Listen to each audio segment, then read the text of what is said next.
Bakit? Ang daming mga Pilipino ang nagkakasakit. The main reason is what we call the energy gap. Ano ibig sabihin ng energy gap? So it's simply yung gap between what your body actually needs para siya ay mabuhay and the amount that you are taking in. So anong issue po dun sa energy gap?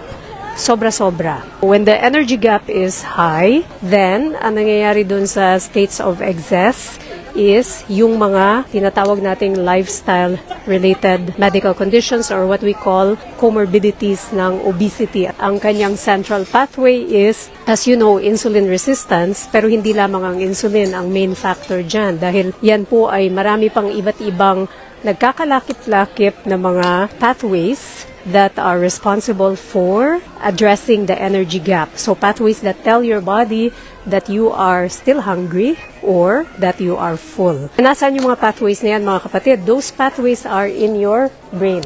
Hindi lang siya naapektuhan ng isang bagay. Maraming factors that affect it and that leads to the energy gap. So ano ngayon na nangyayari? Kapag mataas yung energy gap, ayun na nga po, the state of excess leads to a lot of complications, comorbidities. Pinaka-common sa lipunan nating mga Pilipino is diabetes. That state of insulin resistance where you have such a high energy gap na hindi na nagiging responsive yung katawan mo sa epekto ng excess na, for example, kinain mo na highly insulin stimulating na food, ang mangyayari is you will start to have insulin resistance. Ano nangyayari dun sa estado ng insulin resistance? It's also related to a few other disease states. Kaya nga, usually diabetes, you don't just find that in isolation. Normally, if someone has diabetes, you would also find other things. So kayo pong mga na-diagnose ng diabetes, mga kapatid, wag lang po tayong mag-stop doon na ina-address nyo lang yung diabetes. Normally, that coexists with other medical conditions. For example, mataas na presyon, nandyan na rin yung mataas yung cholesterol, nandyan na rin na kadalasan sa mga tao may fatty liver, kadalasan sa mga tao meron din silang gout.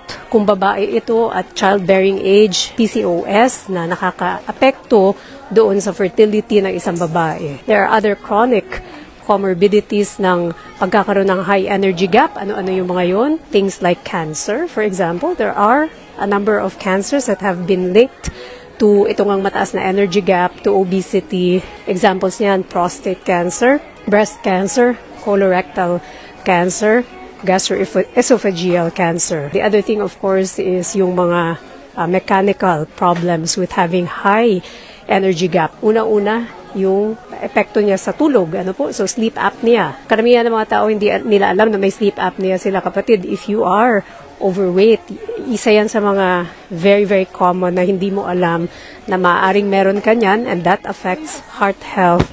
That will eventually affect your pressure. Ano po yung blood pressure ninyo? The other thing is osteoarthritis. Earlier onset ng osteoarthritis. Bakit nga po ba? Dahil mga kapatid, yung pressure ng excess weight, no? So imagine what that will do to the joints, ano? So earlier onset, mga kapatid, ng arthritis. Ang kagandahan naman yan, the Lord already put in the mechanism in your body para itong ganitong klaseng problema like the energy gap, so mataas na energy gap, can be addressed naturally. So sa paanong pamamaraan, hindi lang pwedeng nutrition lang.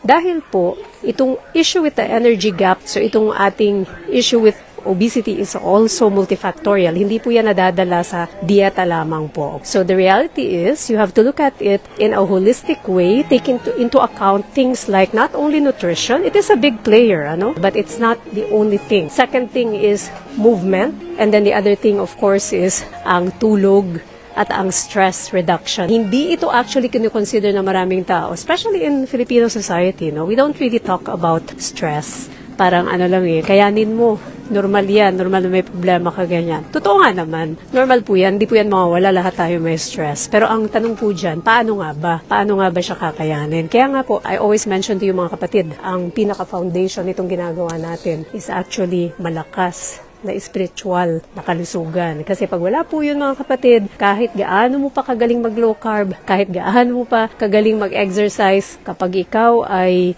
binagabag na ng stress mo, masasabotage lahat ng ginawa mo dahil magsa-stress eating ka na naman, plus pa yung lahat ng mga hormonal effects ng stress sa katawan natin.